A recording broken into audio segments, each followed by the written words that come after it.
तो हम आज करने जा रहे हैं translation into English. What we are going to do, translation into English. इसके लिए उर्दू का सेंटेंस होना जरूरी है। पहला सेंटेंस हमारे पास है, मैं इसे माफ नहीं करूंगा। सबसे पहली बात तो ये टेंस कौन सा है? करूंगा, करूंगी, करूंगे। ये टेंस है फ्यूचर इंडेफिनिट। कौन सा टेंस है? तो फ्यूचर इंडेफिनिट पे क्या करना है? सब्जेक्ट मैं, आई, और साथ में हेल्पिंग वर्ब क्या आएगा? विल और शैल। आई शैल नॉट, तो फिगर नेगेटिव है, ठीक है। आई शैल नॉट, माफ करने की इंग्लिश क्या हुई? फॉरगिव। किसको माफ करूंगा? इसे, हिम। तो हमारा सेंटेंस जो है वो है आई शैल नॉट फॉरगिव हिम। मैं इसे माफ नहीं करूंगा। सिंपल फ्यूचर टेंस या फ्यूचर इंडेफिनिट टेंस। विल और शैल हमारा है हेल्पिंग वर्ब। आई हमारा सब्जेक्ट है, नॉट नेगेटिव के लिए यूज किए। फॉरगिव हमारा फॉर्म ऑफ वर्ब है जो कि फर्स्ट फॉर्म है। कौन सी फॉर्म है? फ्यूचर इंडेफिनिट में फर्स्ट ही होता है, देख लेना। और हिम क्या है? उसे ऑब्जेक्ट, ठीक है। समझ आ गई बात की? नेक्स्ट सेंटेंस देखो, हम इम्तिहान में कामयाबी के लिए मेहनत करेंगे। कौन सा टेंस है? सिंपल है या कॉन्टिन्यूस है? सिंपल फ्यूचर इंडेफिनिट टेंस है।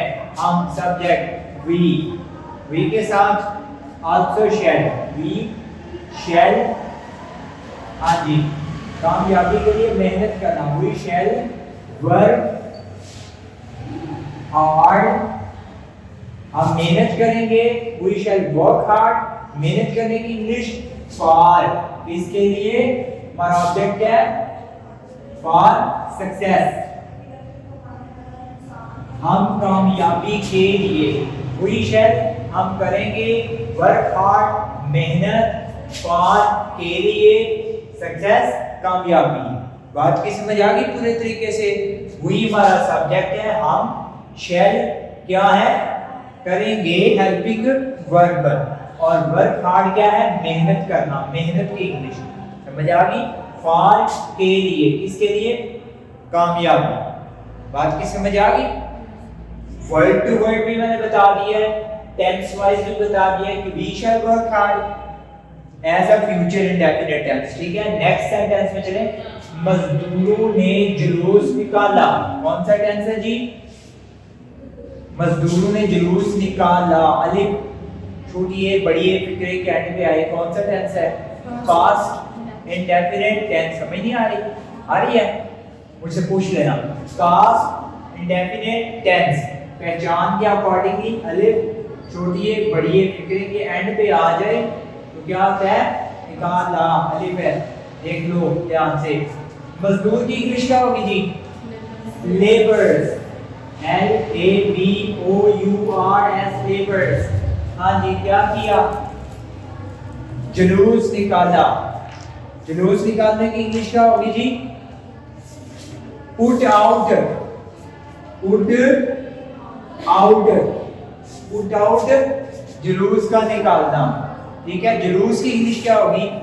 प्रोसेशन। क्या होगी? PROCESSION, procession. गेट टुगेदर होकर अपनी बात को अवाम तक, कामे बाला तक रखने का जो अमल है उसको जुलूस या प्रोसेशन कहते हैं। पुट आउट उसी प्रोसेशन को अमेंडमेंट करने के लिए जो काम है वो पुट आउट का लफ्ज यूज होगा। और लेबर हमारा सब्जेक्ट है, subject put out form of verb की सेकंड है, ठीक है। पुट की सेकंड भी पुट ही होती है। प्रोसेशन, जुलूस। समझ आ गई बात की? नहीं आई? पूछ लो, पूछ लो। रोजा रखा हुआ आपने। इम्तिहान शुरू होने से पहले तमाम उम्मीदवार इम्तिहान में आ चुके थे जी। हम इम्तिहान का कामयाबी के लिए मेहनत करेंगे। We shall work hard for success in examination, in exams, sorry for that, in exams, in exams. मैं इम्तिहान को भूल गया था, आई एम एक्सट्रीमली सॉरी। इम्तिहान का लफ्ज हमने फिक्रे में इंक्लूड नहीं किया था, एंड में करेंगे इन एग्जाम्स। फॉर सक्सेस कामयाबी के लिए, किस में कामयाबी? इन एग्जाम्स, इम्तिहान में। Thank you very much for cooperation. बाकी भी बोला करो, बाकियों को भी हक हासिल है, ठीक है। जो कौमें नहीं बोलती वो तबाह हो जाती हैं, जो बोलती हैं वो आबाद रहती है। देखो ईरान बोला है ना, आप भी बोलो। इम्तिहान शुरू होने से पहले तमाम उम्मीदवार कमरा इम्तिहान में आ चुके थे। कौन सा टेंस है बताओ? बोलो। पास परफेक्ट। क्या पहचान है? हैड। और हैड के साथ फॉर्म ऑफ वर्ब कौन सी है? हर्ड। फिर क्या कंडीशनल है? कंडीशनल कैसे? इम्तिहान शुरू होने से पहले एक ही साथ, ठीक है जी। इम्तिहान शुरू होने से पहले एक ही साथ तमाम उम्मीदवार आ चुके थे। दो हिस्से हैं। ऐसी सूरत में हम दूसरे हिस्से को पहले ट्रांसलेट करेंगे जो डायरेक्ट टेंस से रिलेट है। समझ आ गई? अब मुझे बताएं दूसरे हिस्से का टेंस कौन सा है? Past perfect. बोलो। पास्ट चुके थे, परफेक्ट चुका था, चुकी थी, परफेक्ट। और पहला हिस्सा होने से पहले बढ़िए, कौन सा है? Indefinite. Past perfect relate to past indefinite. बढ़िए आ गया, छोटी अलिफ बढ़िए आ गया, सीखो गया। तो हाँ जी, उम्मीदवार, तमाम उम्मीदवार, ऑल कैंडिडेट्स, ऑल कैंडिडेट्स, तमाम उम्मीदवार हैड आ चुके थे, हैड। हाँ जी। Come came come, had come in examination hall से पहले की इंग्लिश लिखेंगे बिफोर द एग्जाम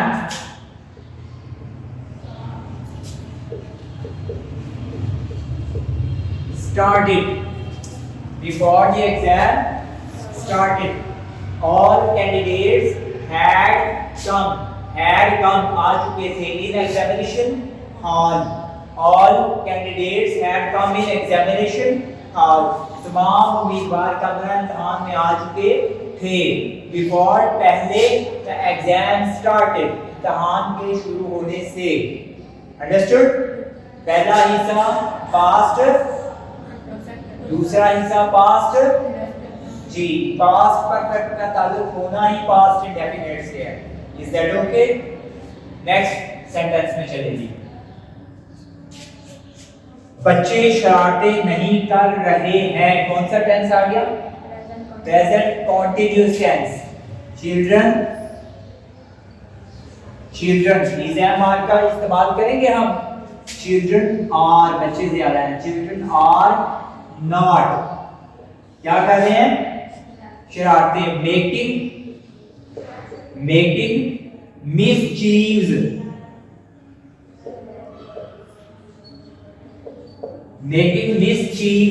मिसचीव नहीं, मिसचीव्स, बच्चे शरारतें। चिल्ड्रन आर नॉट मेकिंग मिसचीव्स। मेक मिसचीव शरारत करना, ठीक है।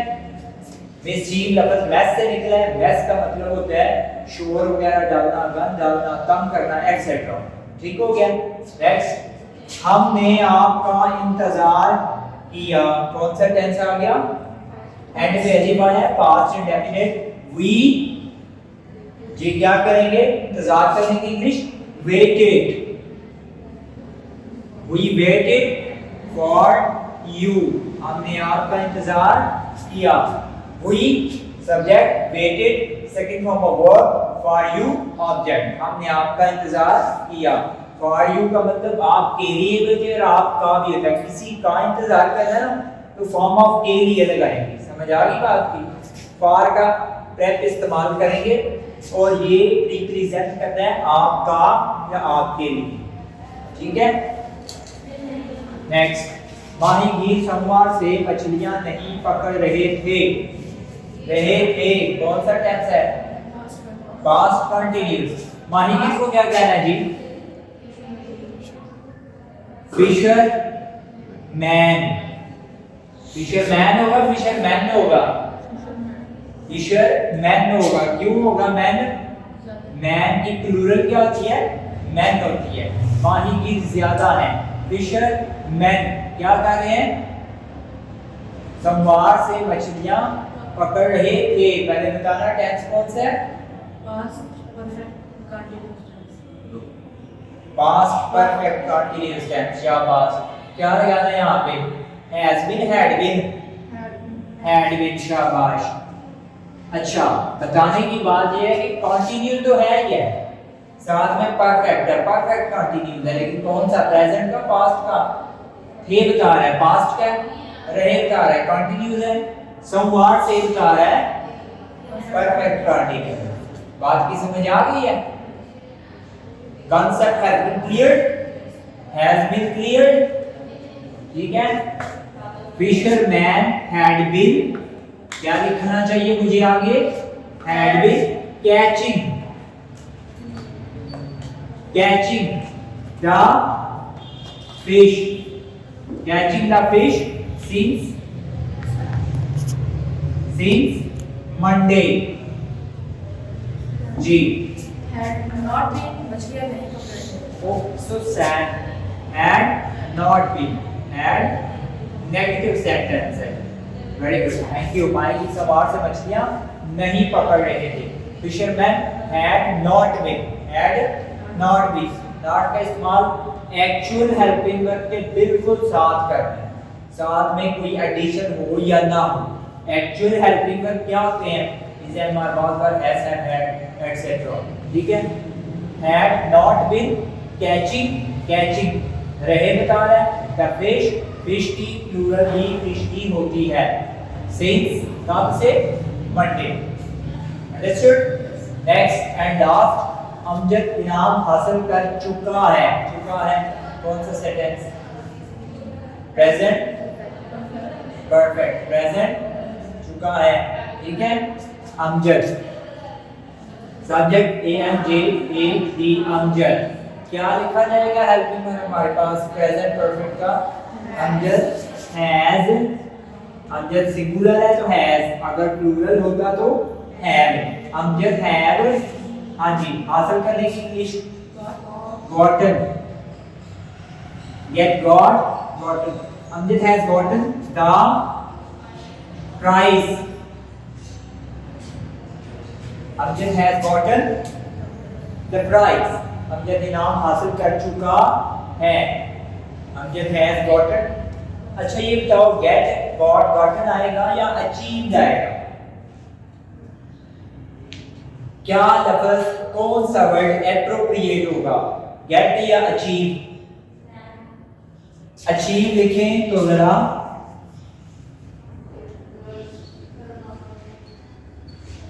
अचीव द प्राइज, इससे भी एप्रोप्रिएट वर्ड लिखें। क्या? अमजद हैज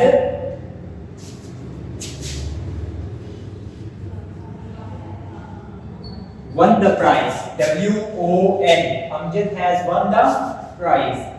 लैंग्वेज के अकॉर्डिंगली get, got, gotten की बजाय Amjad has won the prize is the better word और इजी भी है। अंडरस्टैंड? आप अचीव भी छोड़ दें, get भी छोड़ दें, won the prize, क्योंकि इनाम जीता जाता है, हासिल किया जाता है मेहनत के बाद, अपना टास्क कंप्लीट करने के बाद। जो भी चीज मेहनत करके हासिल की गई हो विन की फॉर्म में आती है। Understand? Amjad has won the prize. Okay, did you get all the things? Did you understood? Okay, इंशाल्लाह नेक्स्ट हम इसके पेपर टू पेपर 2-3 दिन इसकी प्रैक्टिस किया करेंगे। Are you ready for this one? इंशाल्लाह। Thank you.